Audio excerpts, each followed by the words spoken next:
Voici vos prévisions 2023 pour le Scorpion, santé et tonus vital. Premier décan. Saturne, qui symbolise la persévérance et la clairvoyance, vous prend sous son aile, promettant une amélioration des troubles chroniques. Entre la mi-mars et la fin de l'année, adoptez un mode de vie plus sain, par exemple en suivant une cure, en pratiquant davantage d'activités sportives, etc. Vous vous sentirez plus équilibré, plus en accord avec vous-même et le monde. Jupiter en opposition de mi-mai à fin juin, ainsi qu'en novembre et décembre, peut toutefois vous pousser à des excès. Trop de calories, attention. Écoutez votre voix intérieure, et avec l'aide de Saturne, votre bon sens vous guidera. Mars dispense des énergies supplémentaires de mi-mai à mi-juin, dans la deuxième moitié de juillet et la deuxième moitié d'octobre.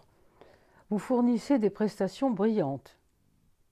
Fin mai et début juin, évitez les manœuvres risquées ou les gestes irréfléchis, car Mars vous rend irréfléchi justement et imprudent. Vous surestimez vos forces. Meilleure période, dernière semaine de février, dernière semaine de mars et première semaine d'avril.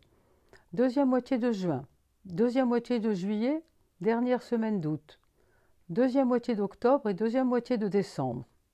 Et voici les prévisions pour le second décan. À vous, dans les premiers mois et jusqu'à fin mai, des changements inattendus qui peuvent vous mettre sous pression. Nouveau chapitre dans les relations peut-être. Un changement de lieu peut-être. La méditation, le yoga ou les loisirs avec des amis pourraient vous apporter plus de calme intérieur. Peut-être devriez-vous mettre vos sentiments en liste d'attente. Jupiter en opposition de juillet à octobre peut aussi parfois inciter à faire des excès, genre boisson ou record dans les calories. C'est pourquoi vous devriez freiner un peu en juin, dans la première moitié d'août et la première moitié de septembre. Faire plus attention à votre santé, en gros. À partir d'octobre, davantage d'équilibre. Et Mars renforce votre vitalité en avril, dans la première quinzaine d'août, la dernière semaine d'octobre et la première quinzaine de novembre. Voici les meilleures périodes. Dans la première semaine de janvier, la première moitié de mars, avril, dernière semaine de juillet, la première moitié d'août, la première semaine de septembre, la dernière semaine d'octobre et la première moitié de novembre. Et voici les prévisions pour le troisième décan. Santé et bien sûr tonus vital. 3 planètes lentes sont de votre côté. Une constellation très rare. Uranus en opposition à votre soleil de juin à décembre apporte des changements inattendus. Souvent une nouvelle étape de vie. Renforcée par Neptune, qui est favorable, qui signale une nouvelle conscience, un nouvel environnement. Enfin, les natifs de la fin, nés après le 18, sont en mesure, grâce à Pluton, de prendre un nouveau rôle.